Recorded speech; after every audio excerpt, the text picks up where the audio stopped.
Okay, it is time for another video. It's been too long. I'm going to have to start recording these every day. I've been recording little short TikTok ones for a minute, but it's hard to get across that much information. Although, it does put the pressure on. Anyway, so let's think where to start. First of all, I am extremely still so distraught over these police murders. Not just George Floyd and Ahmaud Arbery, and I mean, there's so many, but the last one, which I talked recently about, Rayshard Brooks, I talked on TikTok about. I mean, that one was very horrible. You know, a man fell asleep in his car, apparently intoxicated, at a Wendy's, and then, you know, they wake him up and say, "Why don't you move over here?" And I didn't watch the whole video, but then it was too painful, but they shoot him. You know, I mean, yes, there was a dispute where he grabbed the taser, and, you know, police always say that a taser is non-lethal. But beyond that, and as we know, it's not always non-lethal, but it's 8%, I think. But that's not the point. The point is, all they had to do was let him go, and he could have escaped. I mean, he was originally, you know, the arrest was for falling asleep at a Wendy's. That's ridiculous. All they had to do was say, "Excuse me, sir, could you please pull your car over here and either sleep, or if you'd like, we could take you home, no problem." I mean, that's what they should have done. That's what they should have done. He was not driving. So, now, this brings us to the issue of drinking and driving, which is, look, our country for a long time, for decades, they set this arbitrary limit at the amount of alcohol that can be in somebody's system, while millions of people, probably a majority of people, could drive fine at that arbitrary amount of alcohol in your system. And then it just came out 6 months ago that in the New York Times, approximately 6 months ago, they did a big study, and they found that the two major breathalyzer companies, there's only two major breathalyzer companies, I believe they're based in Germany, at least one of them is based in Germany, maybe both are, had been consistently rampant, increasing the percentage of alcohol in people's blood by up to 40%, they found, but it could be much more. But they didn't find any tests that had less than a 10% inflation. Now, which means that millions and millions and millions and millions of people were wrongfully, didn't even legally have over the legal limit, which has never been an accurate, you know, the whole charge on when you're charged criminally is driving under the influence. But if it's not impairing you, then you're not under the influence. And, you know, as I discussed in another video, 20 years ago, I did, separated by 1 year, get 2 separate DUIs. The first one, I was at the legal limit. The second one, I was also at the legal limit, or a tenth of a point above. I can't remember which one was which. But point is, both of these tests, obviously, in retrospect, were lies. I was not even over the legal limit. Now, however, after you get your first DUI, they do change the amount of alcohol that can be found in your system from whatever it is now, 0.08, to any detectable amount. So they make it easy to keep arresting you over and over, even if you've just had, say, one drink an hour earlier, and it's really not impairing you at all.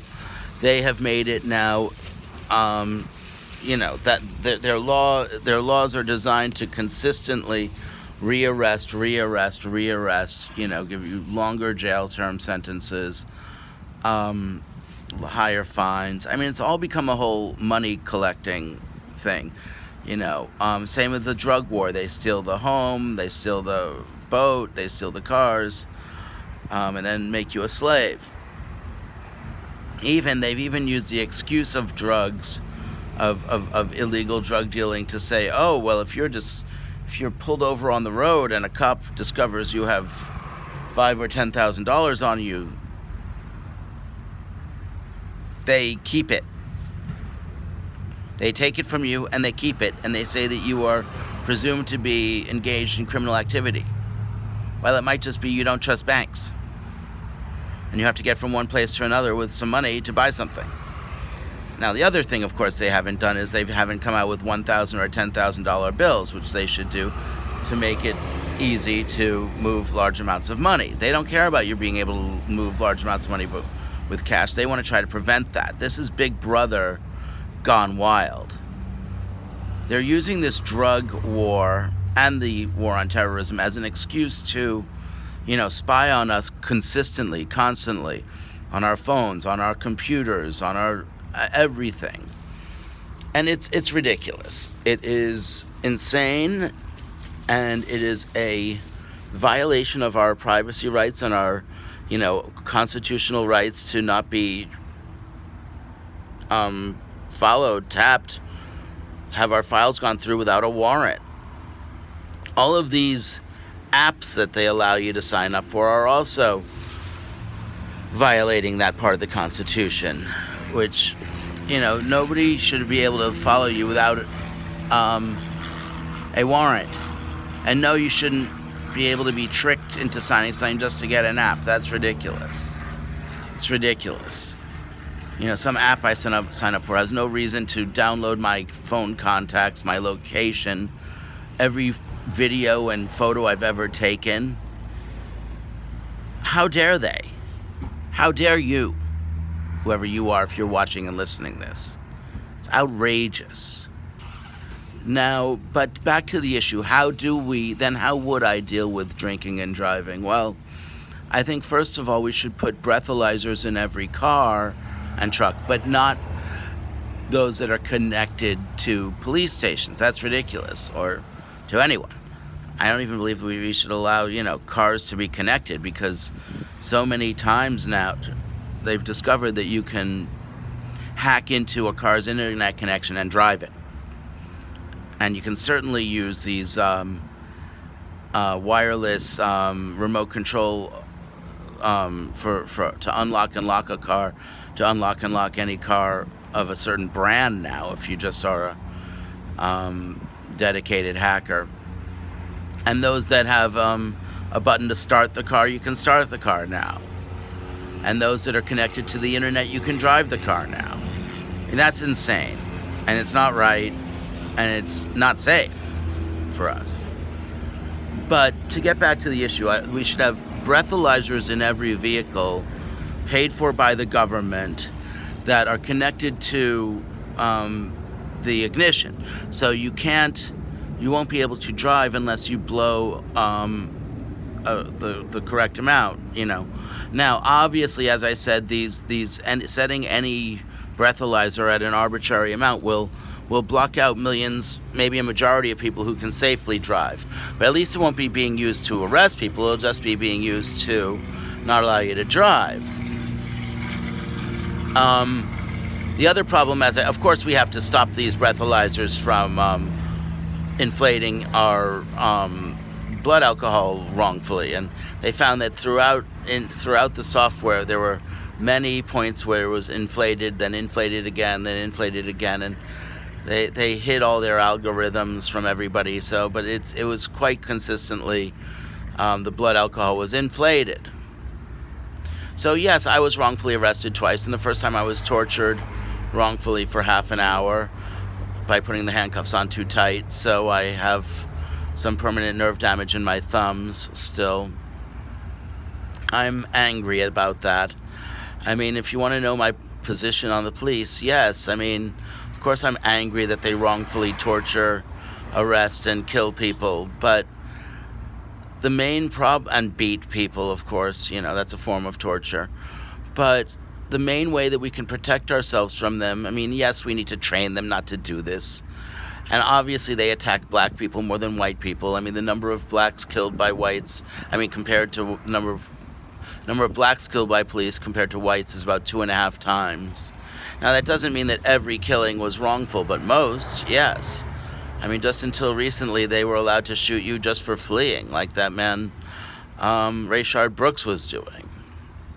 And that's not allowed. No, not anymore.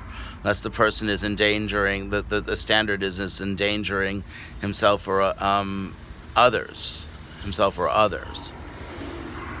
But this is ridiculous. The main way to solve this is what I've been fighting for the last 34 years approximately. I have been fighting to end victimless crimes, to end the government's ability to prosecute us for victimless crimes.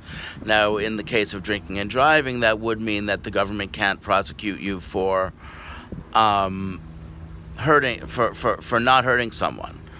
However, I do think that if you're, obviously a danger, you should at least be pulled over and should at least get some kind of serious ticket.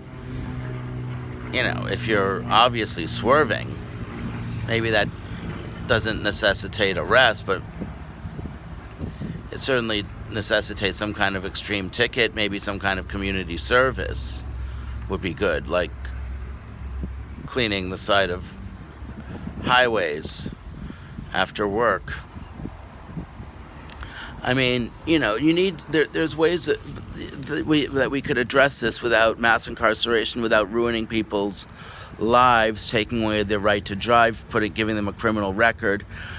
Now, as I said, if you hurt somebody, yeah, you should get a criminal record. Now, I know that there are the side cases, we could call them, and this is a problem where, when I was after I had my 2 arrests for drinking and driving, I had to sit through endless hours of indoctrination in classes and watching videotapes of priests talking about the dangers of drinking in the 1950s and stuff like that. I mean, but it was painful. But, you did get to hear some good, horrible stories. Like, there was this one woman who was talking about how she had, she said, only 1 or 2 drinks and was completely fine, but somebody who was extraordinarily intoxicated stumbled out in front of her at the last second, and it would have been impossible for her to avoid hitting him. It would have been impossible for anyone to avoid hitting him. Yet she still went to jail for, I think she said, 3 or 4 years. And it was impossible for her to avoid it. It would have been impossible for anyone to avoid it. And the accident wasn't caused by the alcohol in her blood, and she wasn't even intoxicated, according to the amount of alcohol in her blood. I mean, this is what's going on daily, and we have to, protect against that too. Now, as far as the main victimless crimes, of course, are using drugs and then also dealing drugs. And obviously, a huge percentage of those who use drugs turn to dealing small quantities, usually just so they can support their own habit. I mean, that's just understood, but these crazy laws that Biden was one of the major architects behind for the last 40 years, I believe, at least 35, 36 years, maybe it's 40 years, has been behind arresting us for using drugs or dealing drugs. Now you can say, oh my God, Fred, you think we should legalize cocaine? Look, just because I think something should be legal doesn't mean I would call it healthy. I mean, before we go on to the, as far as cocaine goes, let's talk about that for a minute.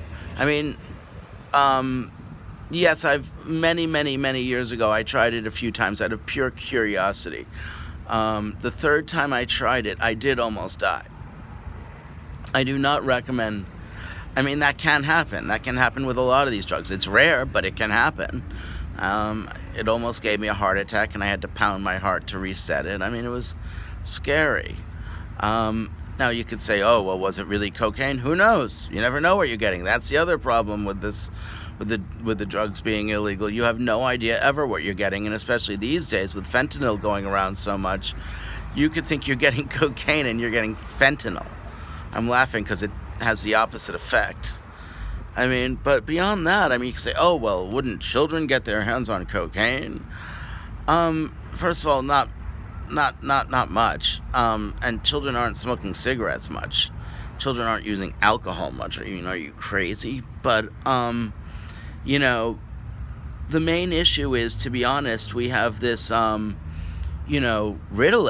I mean, in the name of fighting ADD, as they call it, attention deficit disorder, they are, putting children on Ritalin and Adderall and whatever else the new amphetamines are, which are just, synthetic versions of cocaine. They're just synthetic cocaine. I mean, yeah, they have slightly different molecular composition and all of that, but I mean, yeah, they're synthetic cocaine. That's all it is. Now, so to think that this, and people are drugging millions of children with this. Millions of children and adults, of course, more adults, but millions of children are being drugged daily with these amphetamines. I mean, it's horrible. It's horrible.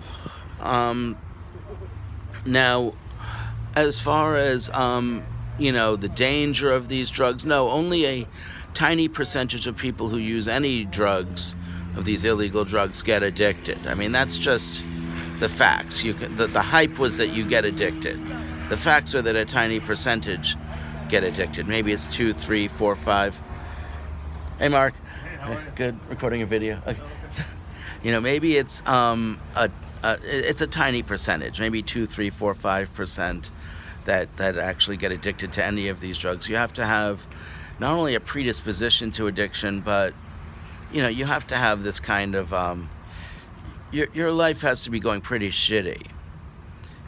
Probably unemployed, depressed, something has to be going horribly in your life that'll give you the that'll enable you to be addicted, usually. Now, that's why the main thing we can do to stop depression, to stop addiction, to stop drug use, is to have guaranteed jobs for everyone. The federal government would guarantee jobs to everybody. That's what I've been fighting for many, many, many years. Now, I also think we should have a basic income, which would be, say, half of the amount that you would get if you had a job. That way, people could still get money if they don't want to take one of these federal jobs, but just not the same amount. Just because, you'd have, if it was the same amount, you'd have most people just, not most, but many people choosing not to work. So you have to make it put in enough incentive to work, But if we just had guaranteed jobs, that's been one of the main planks of my platform for many, many, many years. Not from the beginning. I think I only thought it up about 10 years ago, but maybe even 5 years ago. But it's been a big part of my platform, I think at least probably 10 years, but a long time. Been fighting for this for many years.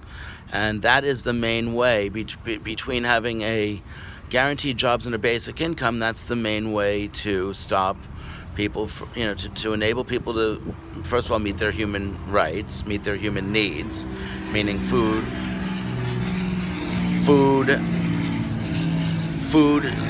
sorry, there's an airplane going overhead, food, shelter, housing. I don't just mean a bunk in a shelter, especially with this COVID-19, my God. Now, let's get to the whole COVID-19 issue. I mean, first of all, yes, I have been fighting to reopen the country since the second I realized that people were thinking of closing it. However, I did agree with closing down things for 2 weeks for about 36 hours. I read this article online which said we just need 2 weeks and we can kill the virus in 2 weeks. But the second that I said that I supported that, the city then I live in, San Diego, shut down. They shut down all bars and clubs, and they sent out a notice that the restaurants could only do takeout. And immediately I got an email from this club I'd only been to once, but that said that they were closing, and it was one of the few live music venues in San Diego. And I was like, oh my God, this is going to be millions of people. And then I also thought about it more, and I realized that they were not going to be able to stop this virus. It's just impossible. You have too much contact still going on with people, even with a lockdown. And given how incredibly contagious it is, and given the fact that, it only has a death rate of approximately 1/3 of 1%. I mean, people don't discuss that. You never hear Fauci discussing the death rate. Have you heard him discussing the death rate ever? No. All he says is, well, everyone is susceptible. Yes. And you might be sick for a week or two, maybe even 3, God forbid. But only it looks like the death rate from 2 major studies is as high as 1/3 of 1%. Now, it really depends on the health of the population in question and the density of the population in question. But, like, for instance, in Iceland, they found that a high percentage of the population had gotten the disease. I can't remember. They tested in April, I think it was, and I think it was around 5 or 10% of the I think it was 7%. I don't know. A huge percentage of the population had gotten it. But their death rate was only 1/8 of 1/10 of 1%. 1/80th of 1%. Which, the death rate, the death rate of your average flu is 1/10 of 1%. However, we had a flu in this country, it was in Australia, but I think it made it to the U.S. a few years ago, which had a 0.25% death rate. In other words, 2.5 times the death rate of the flu and 2/3 that of COVID-19. And we've had other pandemics before, whether it was the swine flu or I don't know. We have had other pandemics. And this does not have nearly the same death rate as Ebola, which I think is like 50%. I don't know. I have to look it up. And there's other diseases out there which have 10, 20, 30, throughout history have had huge death rates. This is 1/3 of 1%, which is horrible. Don't get me wrong. And it obviously, it will kill. If people would have gotten the flu, it'll still and killed them. Then this will kill them similarly, and it might even kill a few, double or triple the number that would have died had they gotten the flu. But the main way to protect yourself and the main way to immunize society, to inoculate society, because I do think we're all going to get this before they develop a vaccine. We don't know how soon it'll take them to get to not only discover a vaccine, but get it to every person on the earth. 7.8 billion people. That's a lot of vaccines, especially these are grown in labs. So they're time-consuming and expensive to grow. So to grow, they are grown. They're not manufactured. They have to be grown in a lab, like the biologic drugs, which are also probably... Okay, so let me back up. When I was talking about illegal drugs, I forgot to mention the most deadly and the most addictive drug. You know what it is? You might be thinking cocaine, fentanyl. No. The most deadly and addictive drug is sugar. And the government doesn't tax it at all, really. I've been the only candidate pushing for at first I was pushing for 100% tax. Now I'm pushing for more like 1,000% tax, both to cut down on sugar use and to help pay for their costs to society that they inflict, which are incalculable costs to society for the use of sugar. Now, yes, carbs in your body are converted into sugar, and that's also unhealthy. But for some reason, the worst thing you can do for your body is sugar. And it's not just the amount of calories. It's not just, work out enough, hit the weights enough, and then you can eat all the sugar you want. No, it's actually poisonous. And there are even people who have what's called metabolic syndrome, which is Dr. Lustig talks about a lot, he also talks about TOFI. It's the same thing, thin on the outside, fat on the inside. So that means as it explains, thin on the outside, and then your organs, your internal organs, are coated in a thick layer of fat, which is deadly, which leads us to this whole discussion of COVID. Oh, before I get to that, and it is the most deadly drug in the world, and sugar, and it's also the most addictive. It's 8 times, scientists did tests comparing using mice, and they found that it's 8 times more addictive than cocaine. It also is, and carbs are addictive too, don't get me wrong. Excuse me. That was a burp from a fish. No carbs. Anyway, a little mackerel I just ate. A yummy little mackerel with Korean spices. Go Zion Market in San Diego. Love them. And it was wrong that San Diego busted them horribly the other day, several months ago, for employing lots of undocumented immigrants. I mean, these people were just barely trying to survive. They're in the country. They're not hurting anyone. Let them stay. Stop this. They're helping people live.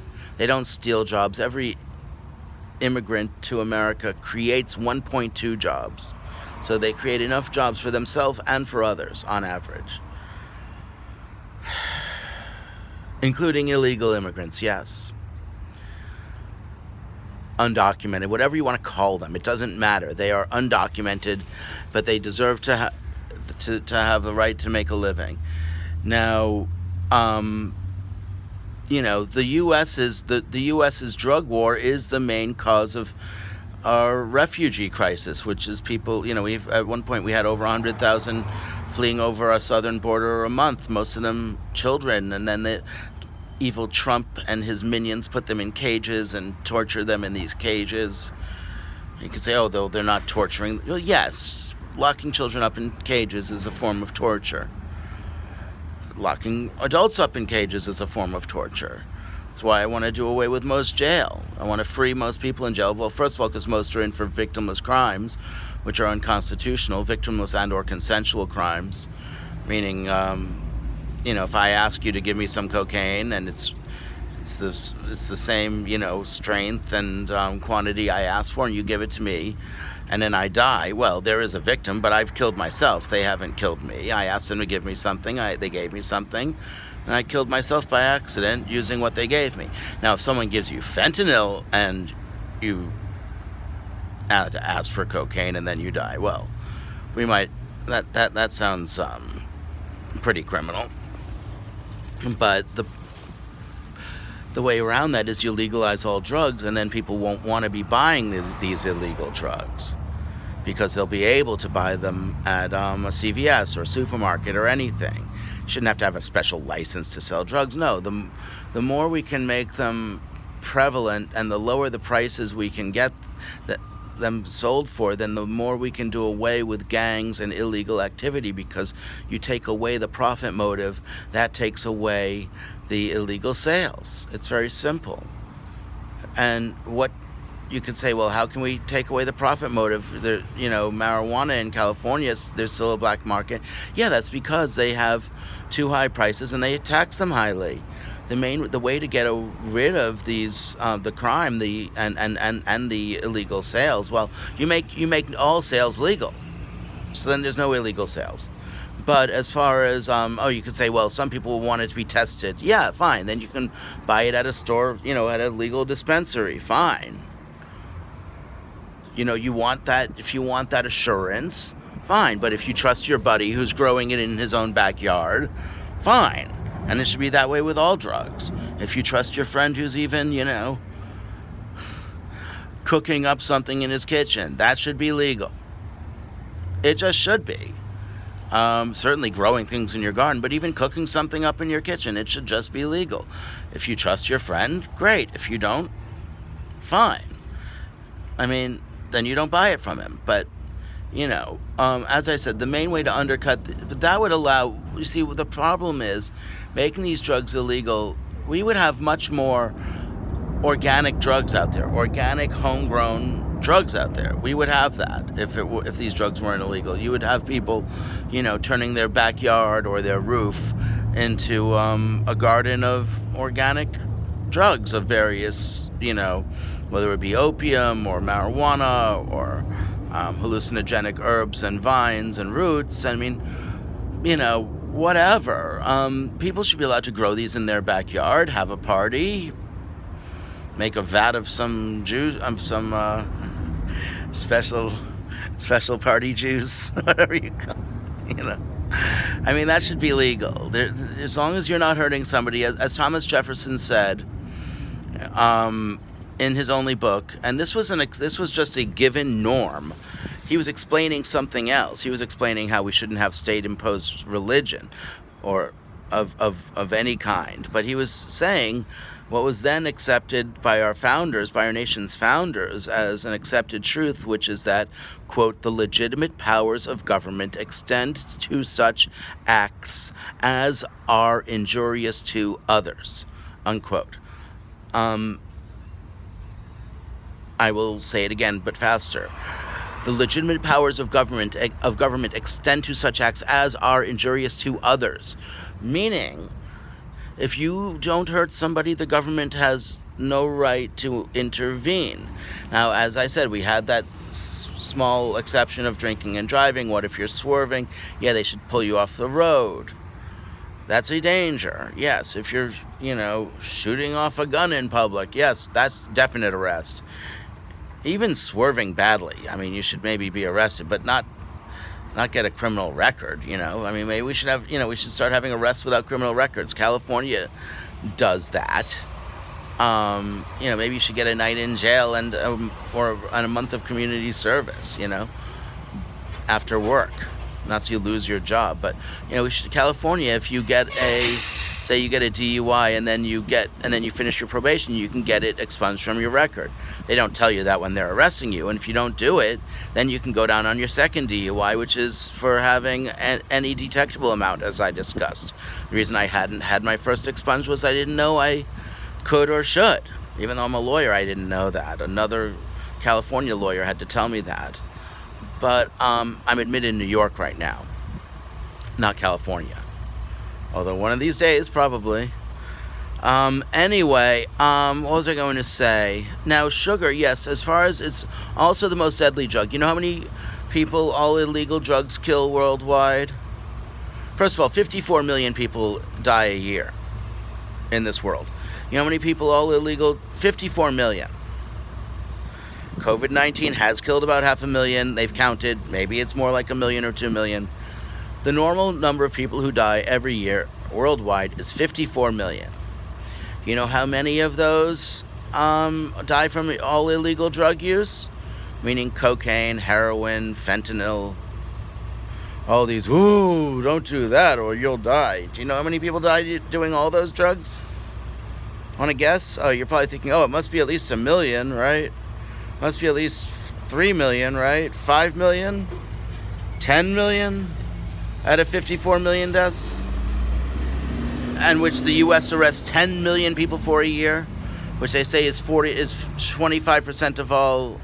Well, we have 2 million people in jail at any given time, but we have 10 million arrests per year, and most of them are for victimless crimes. You know how many people sugar kills?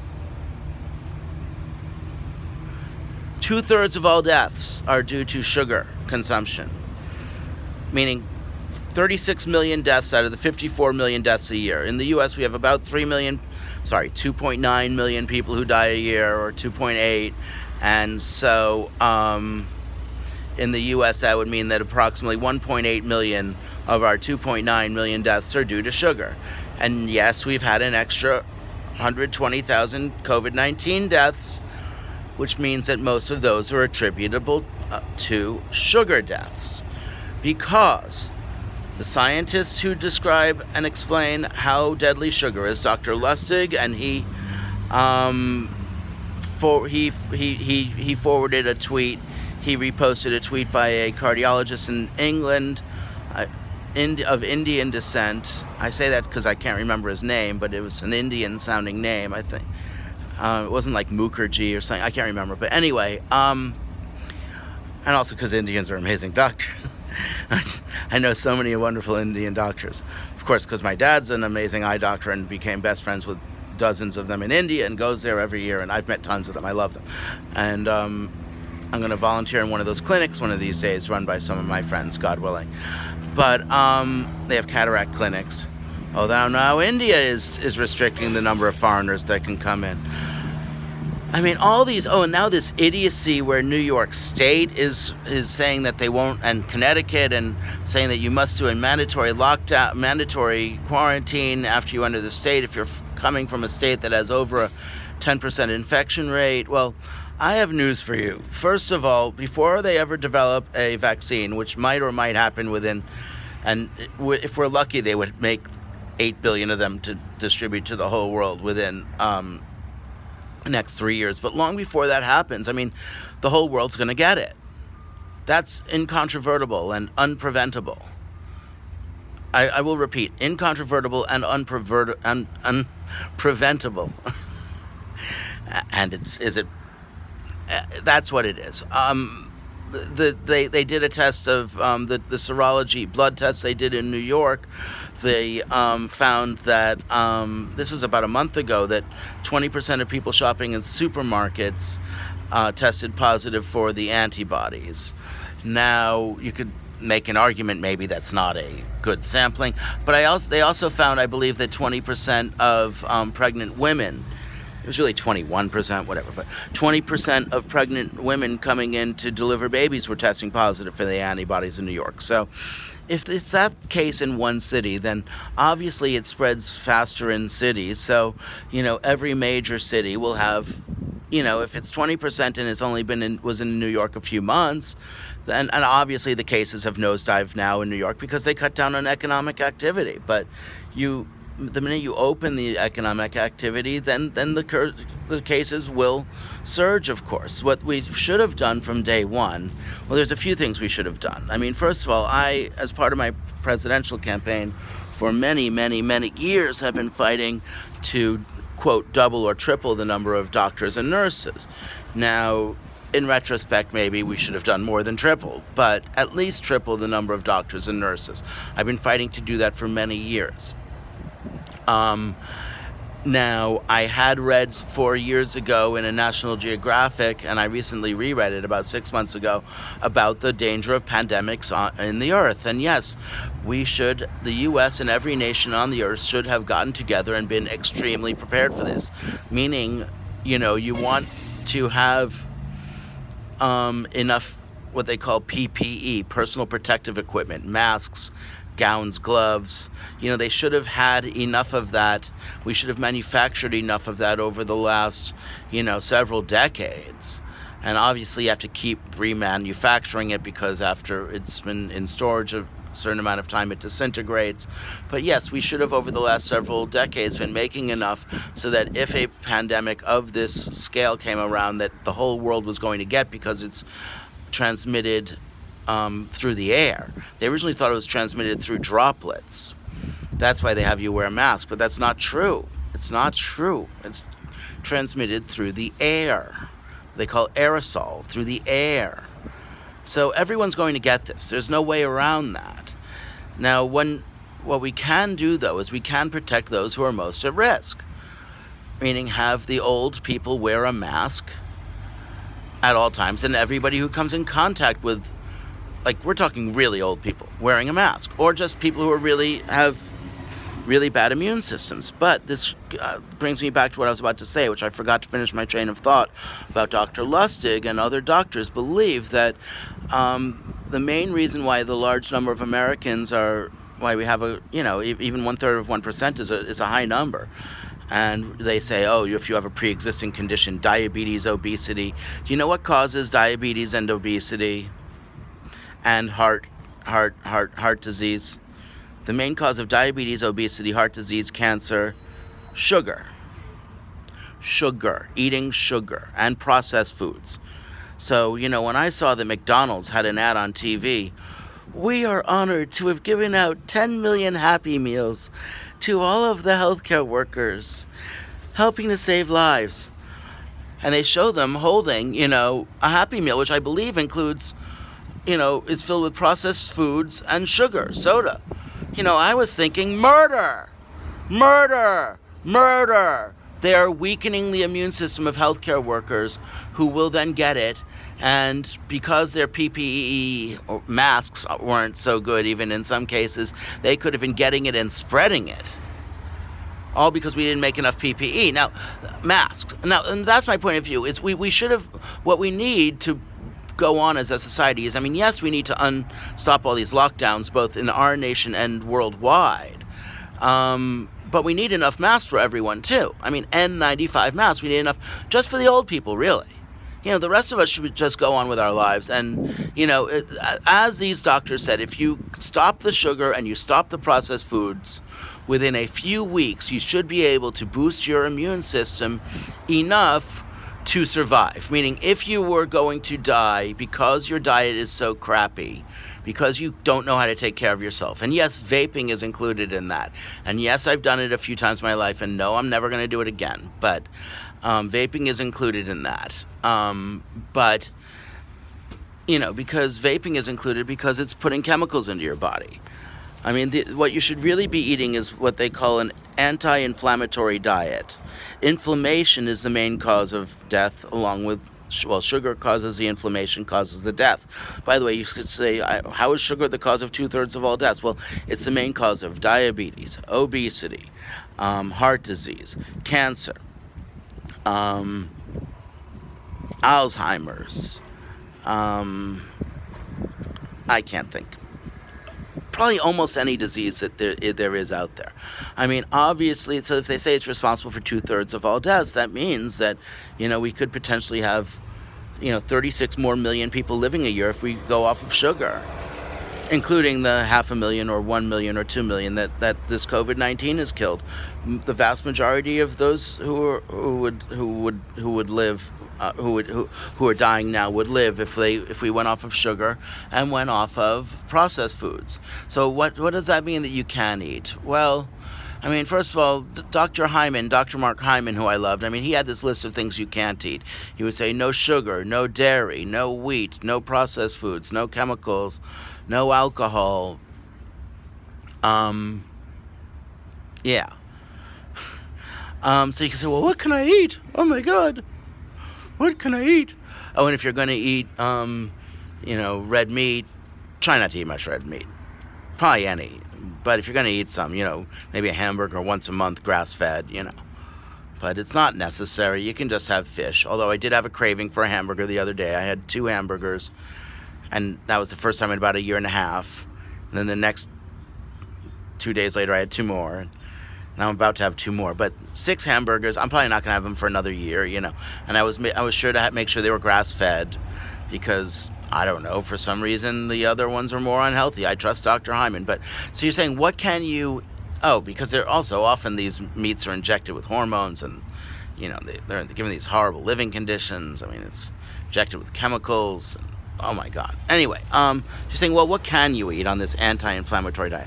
I mean, it's pretty simple. If you want, to be easy and simple about it, you should eat mostly fruits and vegetables. Mostly vegetables, some fruit, and most of the vegetables should be raw or steamed, depending on the vegetable, and some fish. Probably some fish. Although fish oil pills or flaxseed oil pills are probably just as good as eating some fish.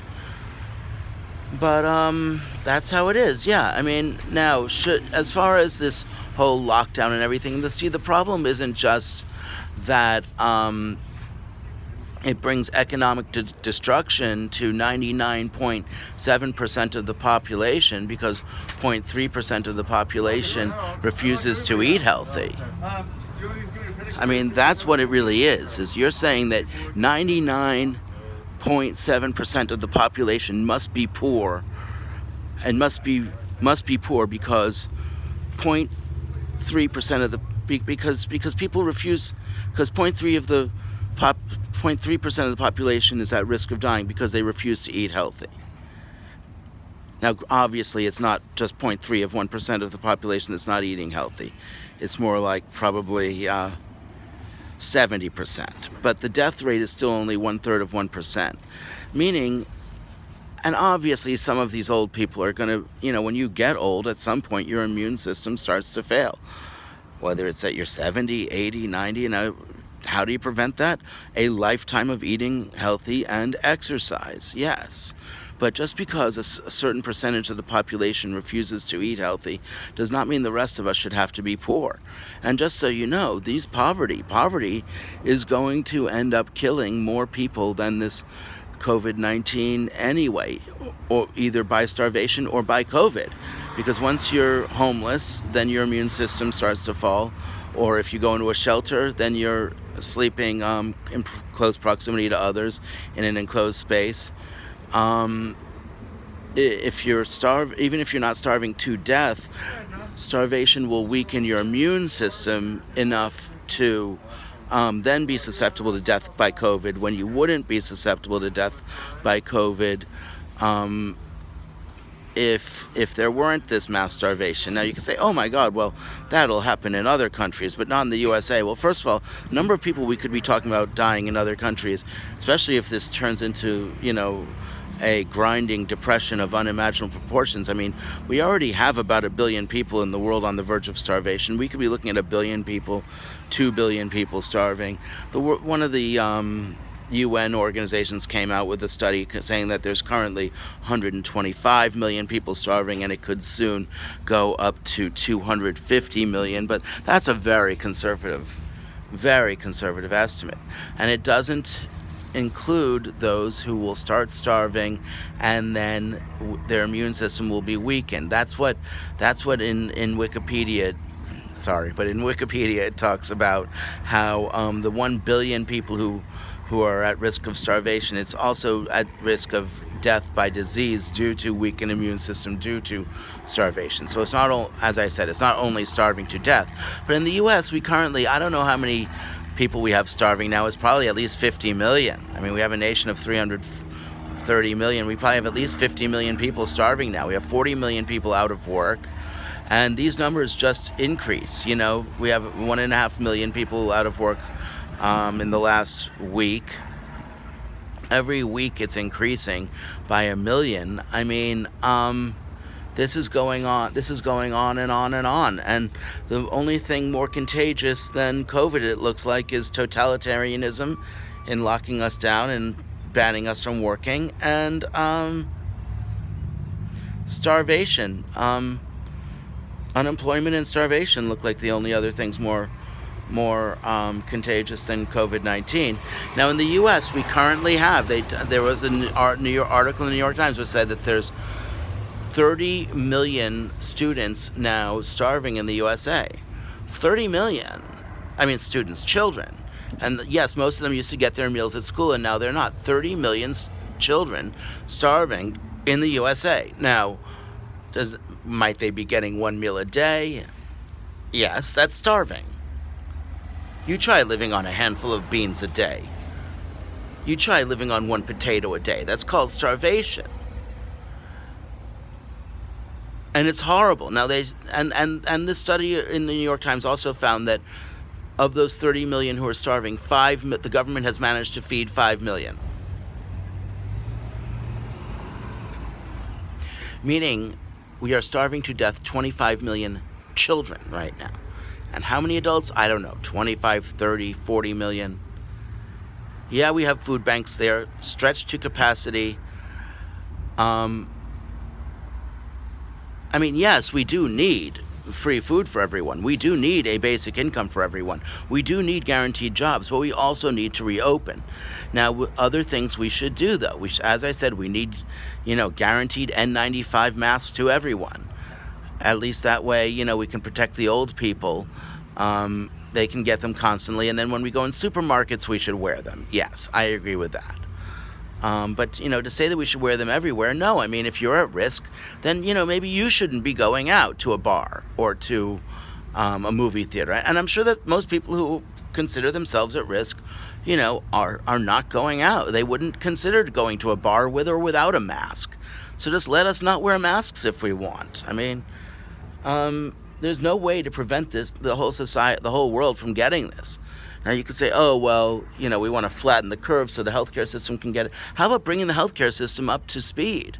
How about creating millions of new hospital beds immediately to handle whatever we have to handle, get it over with, and then move on? Because, to be honest, we do have another problem, which is that millions of people are now dying from other diseases that aren't getting treated because because people are scared to go to the hospital, or because hospitals are banning, quote, electoral surgery, but a lot of the elective surgery and elective medical treatments. But you have people so scared to go to the hospitals that they're not getting it. Also, you have people in whatever you call it, developing nations, where you have them getting now dying. And what happens is, I didn't read the whole article, but for some reason, because of COVID now, people aren't getting inoculated against measles, mumps, whatever else they used to get a vaccine against. Maybe it's that their hospitals have just closed. It's probably that the hospitals are scared to have people come in for their vaccines. But you have millions of people. You have now more people dying of, or at least in the developing world, where you're going to have more people dying of other diseases that they didn't get inoculated against, they didn't get vaccines against because of COVID. But you also now, even in American hospitals, you have more people dying of other causes because they're not going to the hospitals than you had of dying of COVID. And then the final issue is you have hospitals going bankrupt. You have hospitals laying off thousands, tens of thousands of nurses. And probably doctors soon, but you have doctors going out of business because even if you're a doctor like my dad who does eyes, I think that's even considered non-essential. Oh yeah, you don't need to see. You're going to have millions of doctors, millions of nurses. You're going to have everybody else in the country who would have and the world, who would have any other illness or disease, getting it much more seriously and dying much more too of those things. And not to mention, if we want to keep our healthcare system strong, we have to keep nurses and doctors employed and hospitals in business. Now, as I said, I'm the only candidate who's been fighting to triple the number of doctors and nurses.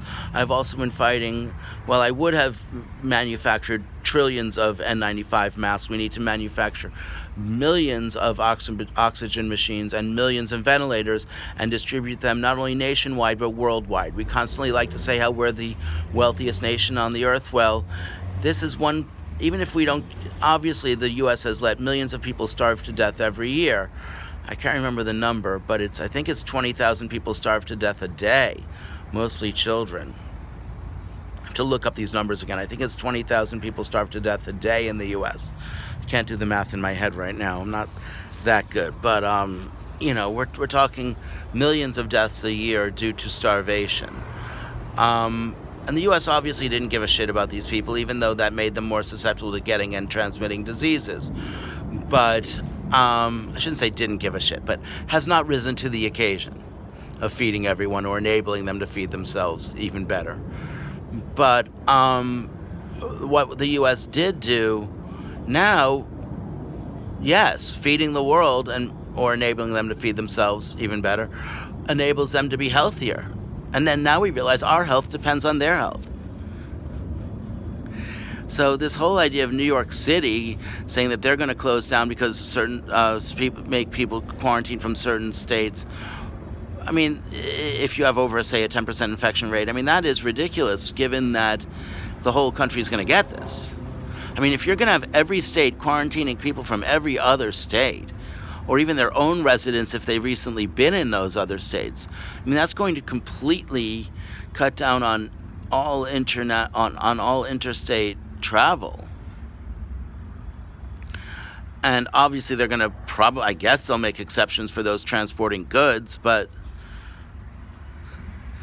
sorry to make the joke, but that's a loophole you can drive a Mack truck through. Oh, boy. Okay. I know, too soon. No, look, it is horrible. We've already in our nation lost 122,000 people to this disease. Officially, could be double. I mean, it's horrible. And, could we have prevented most of these deaths? Well, with enough with enough masks, probably. Yes, but with a lockdown, no. No. Not only...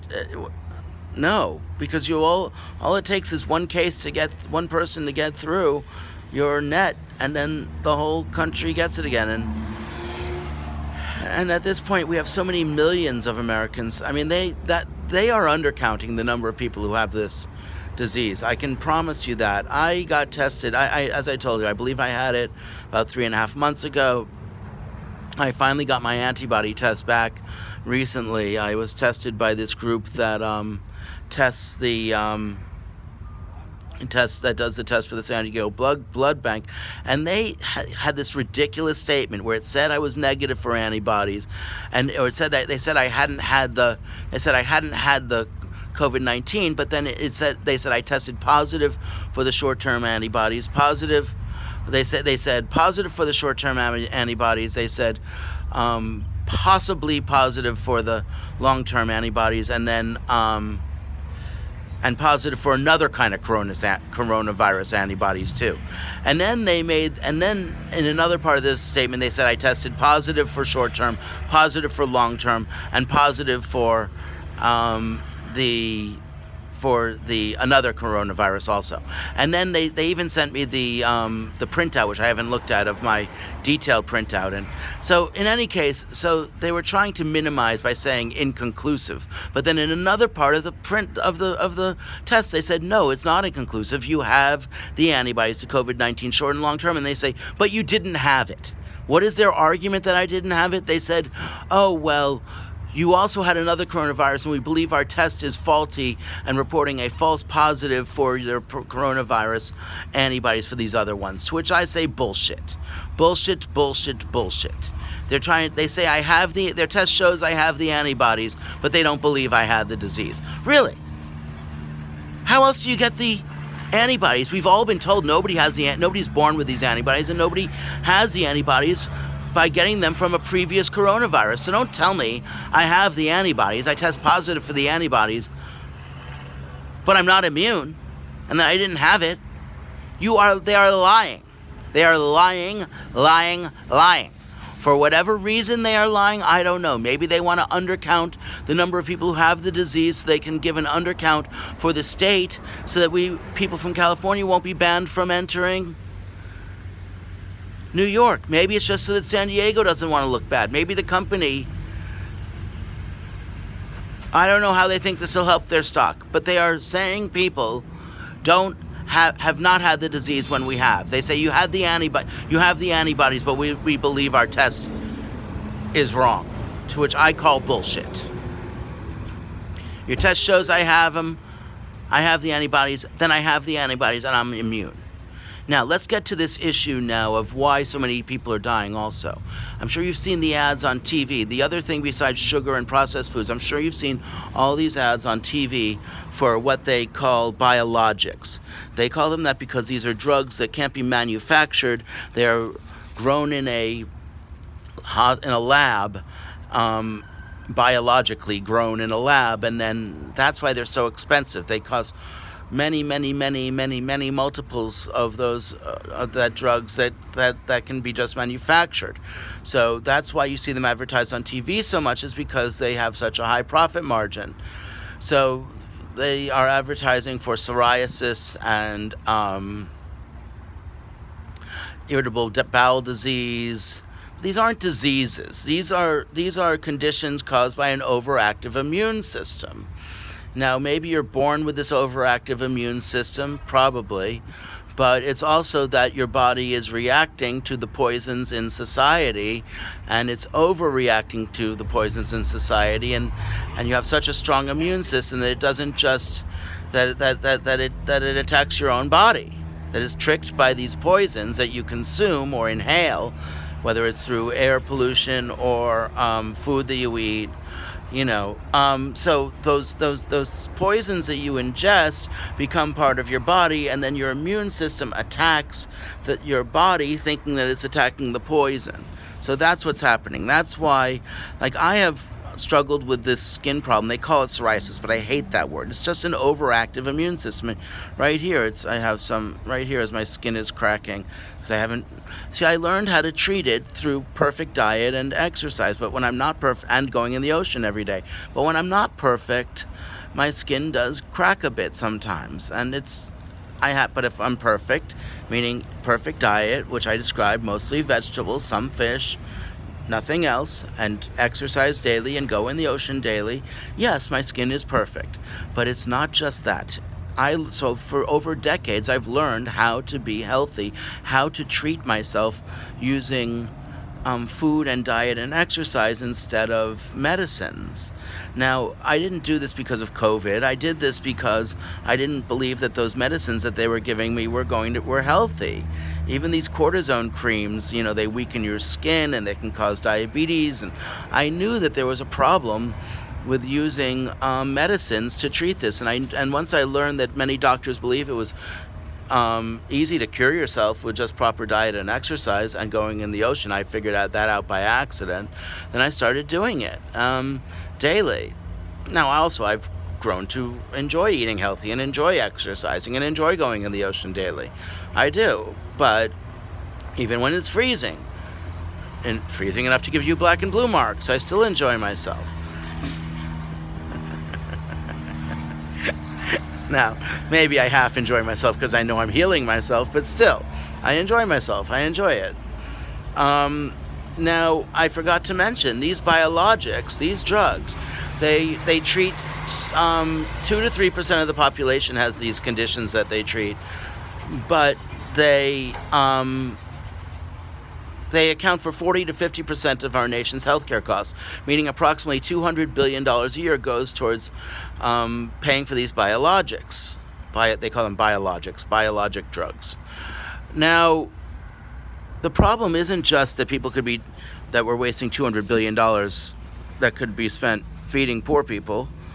And by the way, the other way to end this COVID thing that the government should be doing, there's two other quick things. We should be building farmers markets and having free food everywhere in the country right now, especially until we get back on our feet financially. Then maybe discount prices. So we need free farmers markets everywhere right now. And as I said, free drugs, because that undercuts the crime.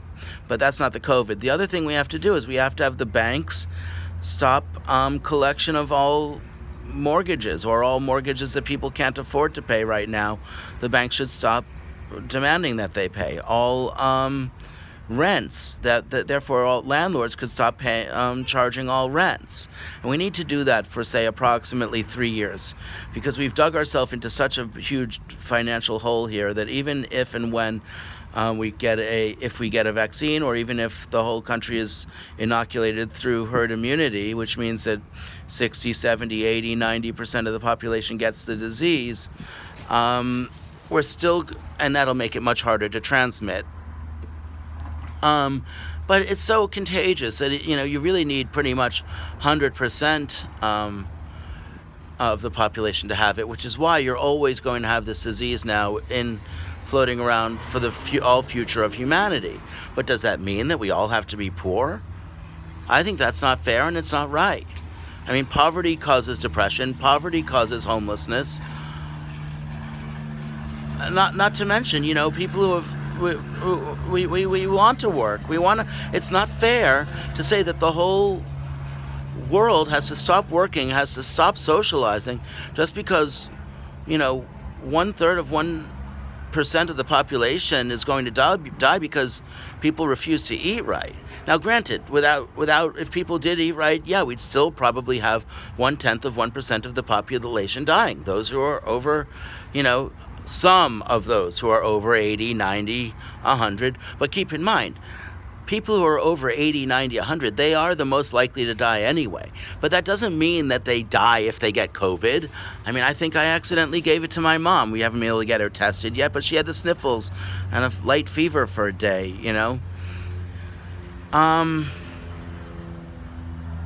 Even in those nursing homes, that nursing home in Seattle, when they did a test, they found that I think it was approximately 50% of those who caught it. I think everybody caught the disease in that nursing home, and 50% died, and 50% lived.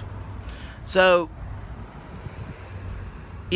even if, God forbid, everybody in every nursing home got it, they would all live. Now, however, how do we prevent deaths? Yes, you protect those most at risk. That means you protect the people in the nursing homes the most stringently, with masks for them and masks for anyone who interacts with them.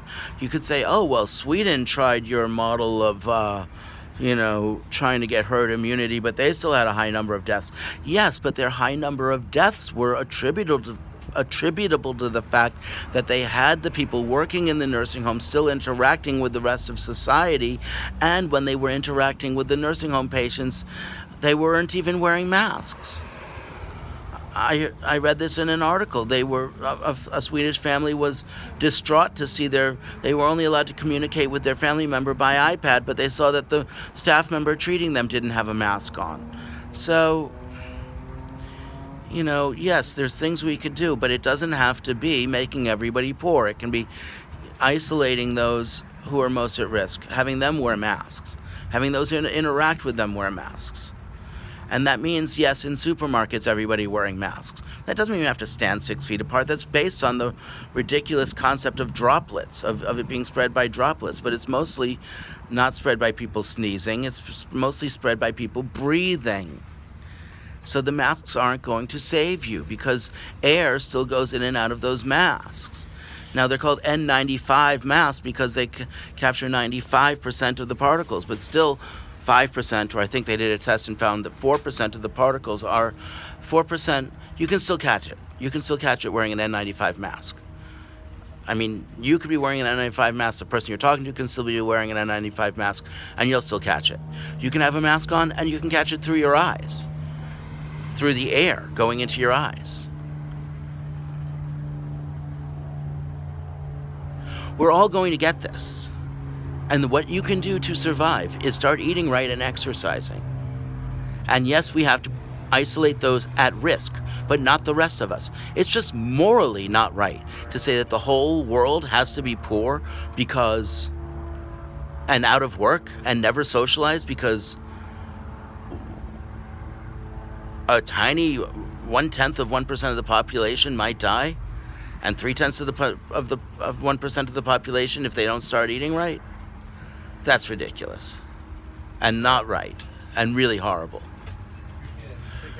But yes, these banks have to stop charging mortgages, at least for those people who can't afford them right now. Does that mean the banks won't make a profit for a few years? Yeah.